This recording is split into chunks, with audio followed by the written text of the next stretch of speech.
जय श्री गणेश दोस्तों। हमारी आज की कहानी है इल्जाम। कहानी अच्छी लगे तो प्लीज चैनल को सब्सक्राइब कर लीजिएगा। अब शुरू करते हैं कहानी। शाम का वक्त था। नैना चाय बना रही थी, तभी डोरबेल बजी। वो किचन से हाथों को पोंछती हुई बाहर आई और दरवाजा खोला।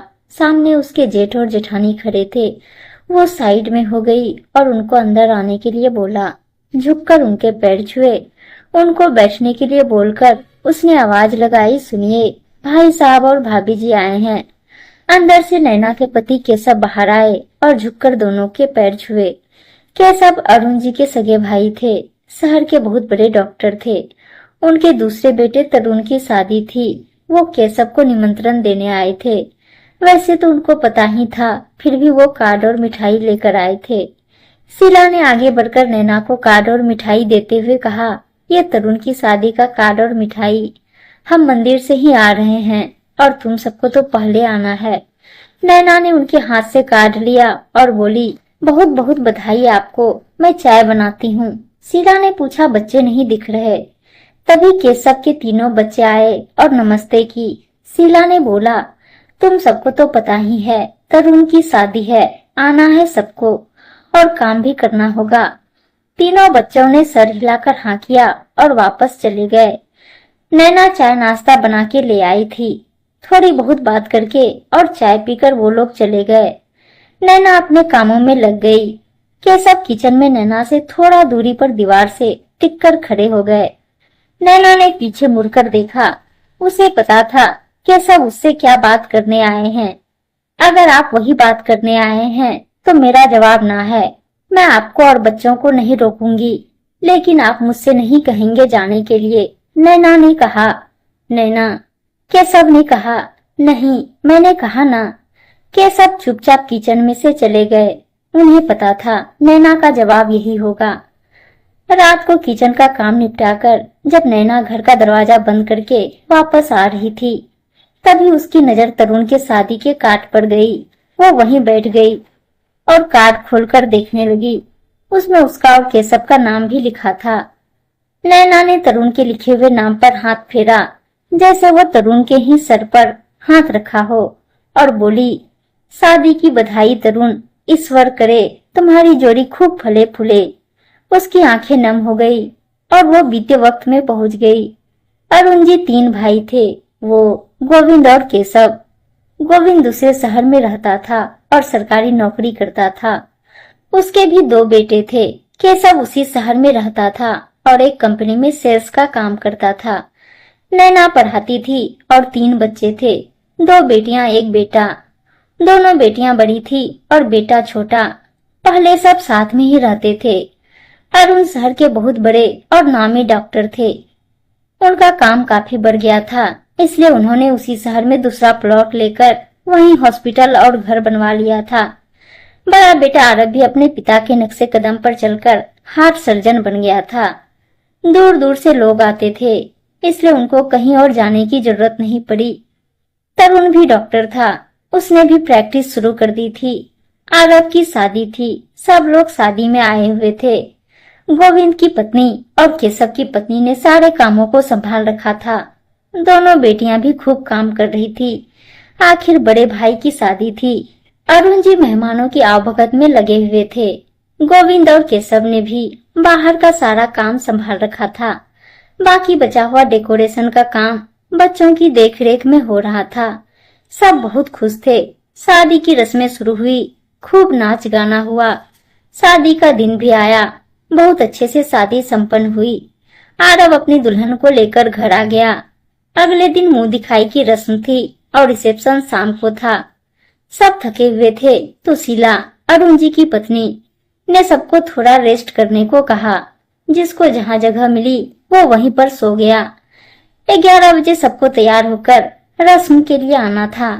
नैना ने केशव से कहा, बहू को देने के जो लाए थे वो लॉकर में ही है, जाकर ले आते हैं। केशव हाँ बोलकर उसके साथ जाने के लिए तैयार हो गया। दोनों ने अरुण और शीला को बताया कि हम लोग जा रहे हैं, जल्दी ही आ जाएंगे। बैंक पहुंचकर दोनों ने देखा तो लॉकर के लिए बहुत लंबी लाइन लगी हुई थी। शादी का सीजन था शायद इसलिए।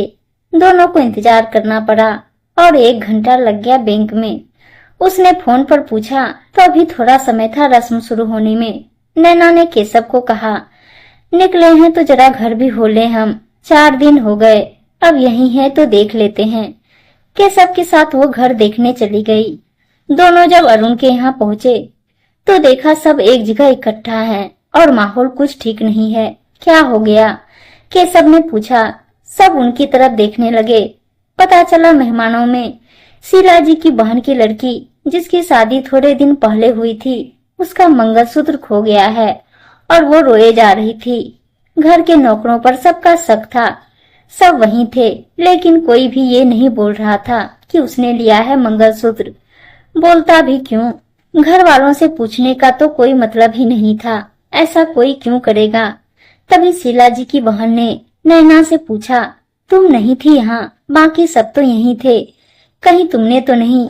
उन्होंने इतना ही बोला था कि केशव ने कहा, कैसी बातें कर रही हैं आप सब हमारे मेहमान हैं। हम दोनों भैया और भाभी को बताकर गए थे। सब सवालिया नजरों से नैना और केशव को देख रहे थे। अरुण जी बोले, हाँ ये बताकर गए थे। नैना की आंखें भर गई। उसने शीला की तरफ देखा, लेकिन वो कुछ नहीं बोली। तभी तरुण, जो कि रिसेप्शन की तैयारी देखने सभी बच्चों के साथ गया था, वापस आ गया। उसने देखा कि सब लोग हॉल में है। क्या हुआ? उसने पूछा तो उसे बात पता चली। वो 1 मिनट आता हूँ बोलकर अपने कमरे में गया और अपने हाथ में कुछ लेकर वापस लौटा। उसने कहा, ये है ना आपका मंगलसूत्र? सब हैरानी से उसे देख रहे थे।